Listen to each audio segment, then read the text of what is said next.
Good morning सभी साथियों को। जल्दी से सभी साथी सीटेट जनवरी 2025 की आज की कक्षा से जुड़ जाइए। आज की जो वीडियो है बहुत ही इंपॉर्टेंट होने वाला है, क्योंकि आज हम समाजीकरण की बात करेंगे। इस वीडियो में बहुत ही इंपॉर्टेंट टॉपिक है। आपके 1 नंबर के जो प्रश्न हैं आज के इस सेशन से अनिवार्य रूप से पूछे जाते हैं। सभी एग्जाम्स में, चाहे वो सीटेट हो, सीजीटेट हो, यूपी टेट हो, समाजीकरण से एक प्रश्न अनिवार्यतः पूछे जाते हैं। तो चलिए आज की कक्षा की शुरुआत करते हैं। एक एक करके सभी साथी आज की कक्षा से जुड़ जाएंगे। जब बात आती है समाजीकरण की, तो सबसे पहले हमें समाजीकरण को परिभाषित करना होता है, समाजीकरण को समझना होता है। आखिर ये समाजीकरण होता क्या है? समाजीकरण, जिसको सोशलाइजेशन के नाम से भी जाना जाता है अंग्रेजी में, समाजीकरण एक ऐसी प्रक्रिया है जिससे मानव समाज के द्वारा सीखता है। देखो, समाजीकरण एक ऐसी प्रक्रिया है जिसमें व्यक्ति समाज में रहकर, समाज के लोगों के बीच रह करके क्या करता है, वो सीखता है। और ये जो सीखने की प्रक्रिया है 4 लोगों के बीच में ही होता है, इसलिए इस प्रक्रिया को समाजीकरण की प्रक्रिया कहते हैं। एक व्यक्ति है जंगल में, अकेले तो नहीं रह सकता, वो रहेगा 4 के बीच में, समाज के बीच में रहता है। अर्थात जब वो हमेशा समाज के बीच में रहता है तो उनके सीखने की जो प्रक्रिया है जीवन भर चलते रहता है। ठीक है, अर्थात समाजीकरण ऐसी प्रक्रिया है जिसमें व्यक्ति या मानव समाज के द्वारा सीखता है और ये प्रक्रिया जीवन भर चलते रहता है। समाजीकरण की कुछ इकाइयां भी हैं, प्रश्न आपके पेपर में आते हैं। सबसे पहले इकाई होता है परिवार, दूसरा विद्यालय, तीसरा अध्यापक, चौथा खेल का मैदान, बहुत सारी चीजें। ठीक है, सबसे पहले देखिए समाजीकरण की जो पहली इकाई है वो होता है परिवार। इसलिए पहली इकाई इसको माना गया है साथियों, सबसे पहले व्यक्ति परिवार में ही सीखता है। जब जिस परिवार में वह जन्म लेता है उसी परिवार में वो पलता है, बढ़ता है, और परिवार में भी 4-5 सदस्य रहते हैं। इसलिए सबसे पहले जो है उनका समाजीकरण कहां पर विकसित होता है, तो आपके परिवार में विकसित होता है। ठीक है, परिवार के बाद में वह बड़ा होता है, विद्यालय जाने लगता है। जैसे ही वह विद्यालय जाता है तो विद्यालय में भी उनका क्या होता है, समाजीकरण होता है, क्योंकि विद्यालय में भी वो बहुत सारे बच्चों के साथ खेलते हैं, कूदते हैं, बहुत सारी चीजें, चाहे अच्छे गुण हो या बुरे गुण हो, तमाम चीजें जो है विद्यालय में ही बच्चा सीखता है। अध्यापक के माध्यम से भी उसका समाजीकरण होता है। ऐसे ही खेल है, खेल के मैदान में जब बच्चा खेलता है तो बहुत सारे साथियों के साथ वो खेलता है और खेल के मैदान में भी उनका समाजीकरण होता है। तो ये समाजीकरण की यूनिट्स हैं, समाजीकरण की इकाइयां हैं, जिसमें परिवार, इसी के साथ साथ आस पड़ोस भी आएगा। याद रखना, परिवार एवं आस पड़ोस इसी में ही रहता है। ठीक है भाई, चलिए चूंकि अभी हमने बात की है जो समाजीकरण की एजेंसी की, चूंकि यदि हम इनके प्रकार के रूप में जाएं तो समाजीकरण को हम 2 एजेंसी के रूप में बांटते हैं। अर्थात समाजीकरण की 2 एजेंसियां काम करती हैं। कौन कौन सी काम करती हैं? एक तो सक्रिय एजेंसी और दूसरा होता है निष्क्रिय एजेंसी। सक्रिय एजेंसी क्या होता है? देखो, इसमें बच्चा सीधा प्रभाव पड़ता है। मतलब क्या है, जब बच्चा डायरेक्ट सीखे तब वहां पर सक्रिय एजेंसी होगा। जैसे परिवार, भाई परिवार में बच्चा है, परिवार में वो रहन सहन बच्चा स्वयं वहां रहता है, वो वहां से क्या करेगा भाई, डायरेक्ट सीखेगा। जैसे दोस्तों के साथ वह स्वयं खेल रहा है तो वह डायरेक्ट सीखेगा। पड़ोस में वह घूम रहा है, रिश्तेदारों से वो बातचीत कर रहा है, घूम रहा है, तो ये सभी प्रत्यक्ष होता है। इसलिए इसे जो है सक्रिय एजेंसी के नाम से जाना जाता है। ठीक है, निष्क्रिय एजेंसी क्या है? तो इसमें बच्चा को डायरेक्ट सीखने को नहीं मिलता, अर्थात बच्चे पर समाजीकरण का सीधा प्रभाव नहीं पड़ता, बल्कि किसी माध्यम से वह सीखता है वह आपका निष्क्रिय एजेंसी कहलाता है। जैसे पुलिस स्टेशन, अब बच्चा अच्छा गुण नहीं सीखा, पुलिस स्टेशन जाएगा, दे दनादन पड़ता है तब सीखता है, एक माध्यम आ गया वहां पर पुलिस, है ना भाई। सार्वजनिक जैसे पुस्तकालय हो गई, बच्चा डायरेक्ट नहीं सीख रहा है, पुस्तक को पढ़ रहा है, उसके बाद उनमें जो है विकास हो रहा है समाजीकरण।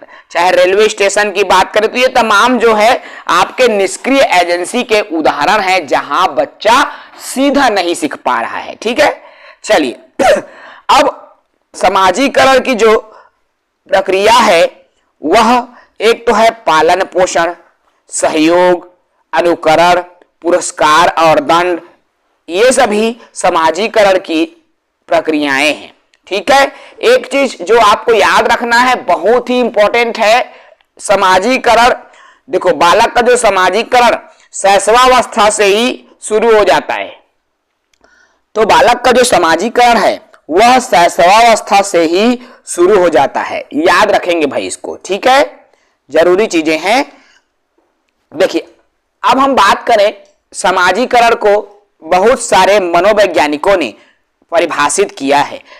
एक एक करके हम दो चार मनोवैज्ञानिक जो कि इंपॉर्टेंट है आपके परीक्षा के दृष्टिकोण में, उनकी बात कर लेते हैं। रॉस ने क्या कहा है समाजीकरण को लेकर? समाजीकरण सहयोग करने वाले व्यक्तियों में हम की भावना का विकास करता है। अर्थात देखो यहां पर समाजीकरण मतलब क्या है भाई, जहां पर बहुत सारे लोग रहते हैं और उनके बीच में अगर सीख रहा है बच्चा तो वह है समाजीकरण।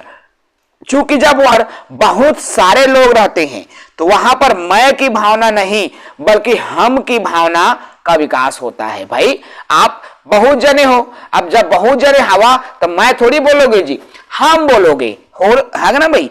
यहां पर हम की भावना का विकास होता है और उनमें एक साथ कार्य करने की इच्छा शक्ति क्षमता विकसित होता है। यह कथन किसका है? आपका रॉस का कहना है। ठीक है, चलिए ग्रीन ने भी अपने तरीके से समाजीकरण को परिभाषित किया। ग्रीन ने क्या कहा कि समाजीकरण वह प्रक्रिया है जिसके द्वारा बालक सांस्कृतिक विशेषताओं, आत्मपन और व्यक्तित्व को प्राप्त करता है। देखो जो ग्रीन है, ग्रीन ने क्या कहा कि समाजीकरण एक ऐसी प्रक्रिया है जिसमें बच्चा सांस्कृतिक विशेषताओं को, कहने का क्या तात्पर्य है भाई, अब मान लीजिए मैं देवांगन हूं, अगर लड़का देवांगन परिवार में जन्म ले या मैं देवांगन परिवार में जन्म ले, देवांगन परिवार के पूरा रीति रिवाज ला, पूरा सांस्कृतिक जो विशेषता है वो समाज के मौला सीखता हूं, है ना। मोर कुल देवी है माता परमेश्वरी, मैं ओकर बारे में जानता हूं, है ना। आत्मपन और अपने ही परिवार के प्रति अपनापन के भाव रहते, है ना। व्यक्तित्व के भाव जो है अपने ही परिवार के प्रति आता है। तो यही कथन आपका ग्रीन ने कहा है। ठीक है, चलिए उसके बाद में देखिए सारे और टेलफोर्ड ने भी समाजीकरण को परिभाषित किया। क्या कहा कि समाजीकरण की प्रक्रिया शिशु के दूसरे व्यक्तियों के साथ प्रथम संपर्क से प्रारंभ होती है और ये आजीवन चलते रहती है। कहने का तात्पर्य है साथियों, ये जो समाजीकरण है शिशु के दूसरे व्यक्तियों के साथ, मतलब जो शिशु है उनका संपर्क उनके माता पिता से होगा, 2 व्यक्ति ऑलरेडी हो गए, उनके दादा दादी से होगा, 4 व्यक्ति हो गए, है ना। अगर घर में चाचा है, मान लीजिए चाची है, उनसे संपर्क हुआ तो यहां पर कितने लोग हो गए? 6-7 लोग ऐसे हो गए, है ना। अर्थात शिशु जब दूसरे व्यक्तियों से शिशु का संपर्क होता है तभी से यहां समाजीकरण की प्रक्रिया शुरू हो जाती है। ये सारे एवं टेलफोर्ड ने कहा है और ये जो समाजीकरण है आजीवन चलते रहता है। क्लियर है भाई। चलिए ड्रेवर ने भी अपने तरीके से परिभाषित किया।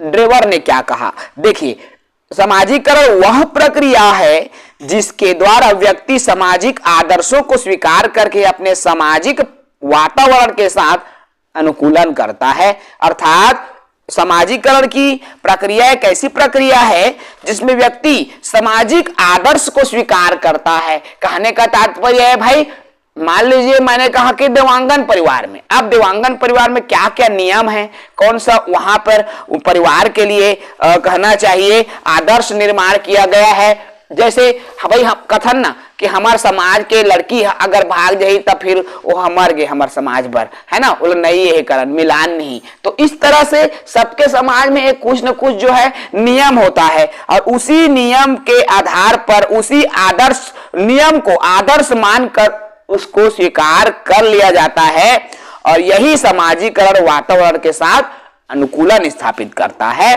तो इस तरह से एक व्यक्ति में सामाजिकरण का गुण विकसित होता है। ये कथन है ड्रेवर का। ठीक है भाई, चलिए आगे बात करें। बोगार्डस ने क्या कहा है, जो शिक्षा शास्त्री है, समाज शास्त्री है, बोगार्डस ने कहा कि सामाजिकरण वह प्रक्रिया है जिसके द्वारा व्यक्ति सामाजिक आत्मनियंत्रण, सामाजिक उत्तरदायित्व, संतुलित व्यक्तित्व का अनुभव प्राप्त करता है। देखो भाई इसने क्या कहा, आत्मनियंत्रण, सामाजिक आत्मनियंत्रण मतलब क्या है, स्वयं पर नियंत्रण, समाज के प्रति उनका व्यवहार कैसा हो वो स्वयं पर नियंत्रण कर लेता है और अपने हिसाब से फिर सभी से अच्छे व्यवहार करता है। उनका उत्तरदायित्व होता है उस समाज के प्रति कि वो समाज के लिए क्या दायित्व निर्वाह कर सकता है और अपना व्यवहार को कैसे सुसंतुलित बना के समाज के लिए एक सकारात्मक व्यवहार के रूप में प्रकट करता है। ये सभी चीजें आपके समाजीकरण से ही, समाजीकरण की प्रक्रिया से ही विकसित होता है। ठीक है, समझ गए साथियों। ये कुछ 4-5 परिभाषा है जो कि समाजशास्त्री, शिक्षा शास्त्रियों ने समाजीकरण को लेकर परिभाषित किया हुआ है। यहां पर मैं बात करूं, अलग अलग अवस्था में समाजीकरण विकसित होता है। जैसे शैशवावस्था, अब शैशवावस्था में समाजीकरण कैसे विकसित हुआ, देखो शैशवावस्था में सामाजिक व्यवहार सबसे पहले क्या होता है, वो अनुकरण करता है। क्या करता है भाई, अनुकरण करता है। घर में है, अपने बेड में सूते हवे, मान ले अब वह माता पिता कैसे करा थे, दाई दादा मन कैसे करा थे, है ना, चाचा चाची मन, काका काकी मन, बाबा दाई मन काय करा थे, जब मोल अनुकरण करते और अनुकरण करके वो सीखने का प्रयास कर रहा होता है ना। तो प्रतिद्वंदिता की भावना आ रही है, सहयोग की प्रवृत्ति। अब कैसे मम्मी के पापा हेल्प करा थे, पापा के मम्मी हेल्प करा थे, दादा के दादी हेल्प करा थे, तो सहयोग की भी प्रवृत्ति वो शैशवावस्था की उम्र में सीख रहा है। 2-3 साल 4 साल के लड़का सीखा थे ना घर में देख के, माता पिता पे वो पूरी तरीके से निर्भर है, ध्यान आकर्षित हो रहा है, उनका व्यवहार भी केंद्रित होना शुरू हो गया, सामाजिक स्वीकृति मिल रही है ना। ये शैशवावस्था में एक बालक सीखता है।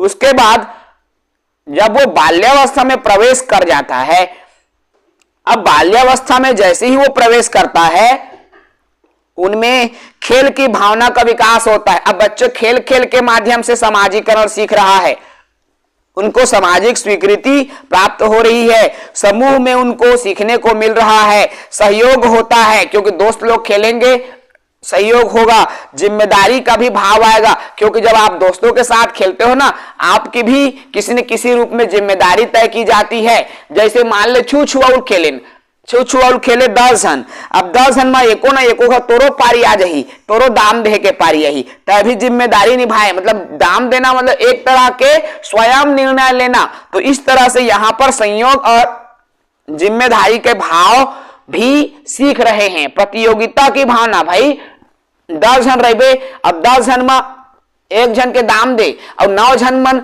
कोशिश करी भागे की मोला झन छुआ, मैं आगे निकला, तो ये प्रतियोगिता की भी इसमें भावना विकसित हो रही है।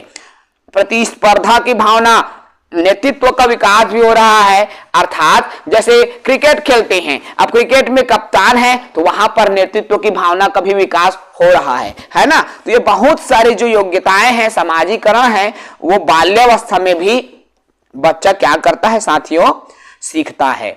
ठीक है, बात करें हम किशोरावस्था में देखो जो किशोरावस्था है, किशोरावस्था में भी सामाजिक विकास होता है। अब किशोरावस्था में सामाजिक विकास कैसे होगा भाई, तो देखो किशोर अवस्था में बहुत सारे चीजों में उनका विकास होता है ना। सामाजिक जैसे समलैंगिक समूह का निर्माण। अब समलैंगिक समूह मतलब से लड़का है ना, लड़का से दोस्त बना थे, देखे है ना भाई, लड़का है अब बहुत जन पूरा होकर दोस्त मन लड़का रहे, तो ये यहाँ पर समाजीकरण हो रहा है समलैंगिक के रूप में, ठीक है। उसके बाद विषम लिंगी आकर्षण, कई सारे लड़की मन भी संगी साथी रहे थे, तो है ना, ये यहाँ पर भी जो है विकास हो रहा है, ठीक है। उसके अलावा भविष्य की चिंता, ये भी गुण आपको देखने को मिलता है, ठीक है। अब आर्थिक, प्रेम, व्यवसाय, मतलब एक बच्चा जो है जब किशोर की उम्र में प्रवेश करता है तो उनको काम की टेंशन कि मैं क्या पढ़ूंगा कि मेरे को रोजगार मिलेगा, है ना भाई। उनकी आर्थिक स्थिति को लेकर भी, घर की स्थिति यदि कमजोर है उनको लेकर भी एक युवक चिंतित होने लगता है, क्योंकि उनको जिम्मेदारी का धीरे धीरे क्या होने लगता है, एहसास होने लगता है। ये तमाम चीजें समाज की जो स्थिति है, ये सभी चीजें जो है सामाजिकरण से ही विकसित होता है। उनमें नेतृत्व, सहानुभूति, सद्भावना, विद्रोह करना, समायोजन, अस्थिरता, तमाम चीजें जो है सामाजिकरण में ही क्या होता है साथियों, विकसित होता है, ठीक है भाई। ओके, चलिए अब हम बात कर लें सामाजिकरण को प्रभावित करने वाले कारक। कौन कौन से ऐसे कारक हैं जिससे कि सामाजिकरण प्रभावित हो सकता है, सामाजिकरण पर प्रभाव डाल सकता है। एक झलक मैं इन पर भी बात कर लूं तो देखिए, सामाजिकरण को प्रभावित करने वाले दो कारक, एक तो व्यक्तिगत कारक या वैयक्तिक कारक और दूसरा है वातावरणीय कारक। इन दोनों पर मोटी मोटा बात करेंगे। सबसे पहले देखिए वैयक्तिक कारक क्या हो सकता है। तो वैयक्तिक जो कारक है जैसे वंशानुक्रम, भाई अक्सर आप देखेंगे कई परिवार ऐसे होते हैं ना, समाज से विरक्त हो जाए रहते हैं, वो एकदम सुनहा जगह में रहते, अकेला टाइप में रहते, वह ज्यादा समाज में उठना बैठना कम रहते, है ना। ये वंश पर डिपेंड करता है। कई जन क्या है, ज्यादा चार लोगों के बीच में जाना पसंद नहीं करता। अब माता पिता वसने है तो लोग लेकर मन घलाको वसने हो जाती, तो ये वंशानुक्रम का प्रभाव है, ठीक है, जो कि सामाजिकरण में एक तरह से प्रभाव डाल रहा है, ठीक है।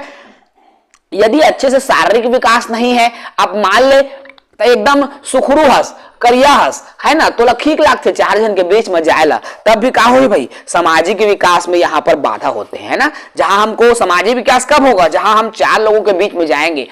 लेकिन जैसे हमको बोलना नहीं आता, हम पतले दुबले हैं, हम सुखरू हैं, करिया हैं, अब कई लोगों में हीन भावना आ जाती है, वो डरते हैं। लेकिन ऐसा तो नहीं है ना भाई, ये व्यक्ति की सोच पर डिपेंड करता है, समझ रहे हैं। शारीरिक विकास सोच पर निर्भर करता है। अगर हम अच्छे सोचेंगे तो हमारे साथ अच्छा होगा और हम में सामाजिकरण के गुण विकसित होता है। कई लोग क्या है, अच्छे से जैसे बात करना नहीं आता, जैसे हिंदी बात करना है, मान लो उसको अच्छे से हिंदी नहीं आता, भाषा विकास भी सामाजिकरण में प्रभाव डाल रहा है ना भाई। आप चार लोगों के बीच में नहीं जा पा रहे हो, क्यों, क्योंकि आपको अच्छे से बात करना नहीं आता, उस भाषा में आपको बात करना नहीं आता, तो यह भी प्रभाव डालता है। उसके अलावा संज्ञानात्मक विकास, क्या बोलना है, कैसे बोलना है, आपका बौद्धिक क्षमता का अभाव रहता है वहां पर, तब भी जो है जैसे कई लोग थोड़ा सा माइंड थोड़ा सा डिस्टर्ब रहते हैं, है ना, तो उस स्थिति में भी सामाजिकरण में उनको प्रॉब्लम क्रिएट होता है, ठीक है।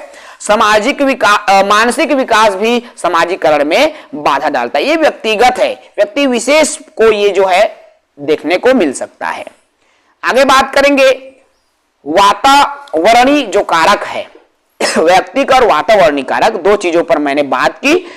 अब बात करते हैं सामाजिकरण के वातावरणीय कारक। देखो वातावरणीय मतलब बहुत सारे, कौन कौन से आपके आ जाएंगे।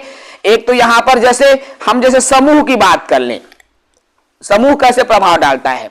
यदि मित्र अच्छे हैं तब तो अच्छी बात है, यदि मित्र नहीं बने आपके तो यहां पर समूह के रूप में आपके मित्र ही नहीं है, फिर आपका सामाजिकरण मित्र से कहां होगा, मित्र ही नहीं है। समुदाय से आपका उठना बैठना ना हो तो भी आपको सामाजिकरण में बाधा होगी। अड़ोस पड़ोस से नहीं बन रहा है, कई साथियों का होता है अड़ोसी पड़ोसी से जड़ई झगड़ा रहते, पारा भर ले लड़दार रहते, कहूं से नहीं बने, तब वो काहे सामाजिकरण में बाधा उत्पन्न होती है, ठीक है। ये समूह से उत्पन्न। अब विद्यालय की बात कर लूं तो देखो विद्यालय में शिक्षक से अगर अच्छा संबंध है तो सामाजिकरण विकसित होगा। विद्यालय के वातावरण से भी उनको सामाजिकरण की भावना विकसित होता है। परिवार से बात करूं मैं, परिवार से कैसे विकसित होगा, तो परिवार की आर्थिक स्थिति, सामाजिक स्थिति, पालन पोषण भी सामाजिकरण में बाधा डालता है ना। उनकी आर्थिक स्थिति यदि कमजोर है तो भी यहाँ पर समस्या होती है। जैसे गरीब बस एकदम जुन्ना जुन्ना पहने, थोड़ा 4 जन के बीच में जाए में खराब लगते हैं ना भाई, बने बने पहने रहे तो बने लगते, तो ये भी क्या करता है, प्रभाव डालता है। सामाजिक स्थिति भी प्रभाव डालता है और पालन पोषण भी प्रभाव डालता है। देखिए मैं कोशिश किया हूं साथियों कि आपको एकदम गहराई से समझाने की कोशिश करूं। ठीक है, आज की इस सामाजिकरण के सेशन को मैं यहीं समाप्त करूंगा। मैंने कोशिश किया है कि आपको गहराई से समझ में आए और गहराई से आप समझ पाए, ताकि सामाजिकरण से जुड़ा हुआ कुछ भी प्रश्न आपका आए तो बन जाए। सरल है मेरे दोस्तों। सामाजिकरण की प्रथम पाठशाला परिवार एवं आस पड़ोस याद रखना सबसे ज्यादा इंपॉर्टेंट है, जो कि आपके परीक्षा में पूछे जाते हैं। ठीक है भाई, चलिए इस वीडियो को मैं यही समाप्त करता हूं। आज की कक्षा 4 की ये जो क्लास है समाप्त होता है। अगली क्लास में अगले टॉपिक पर चर्चा होगी, इसी समय इसी वक्त प्रातः 8 बजे। तब तक के लिए विमल सर को इजाजत दीजिए। जय हिंद।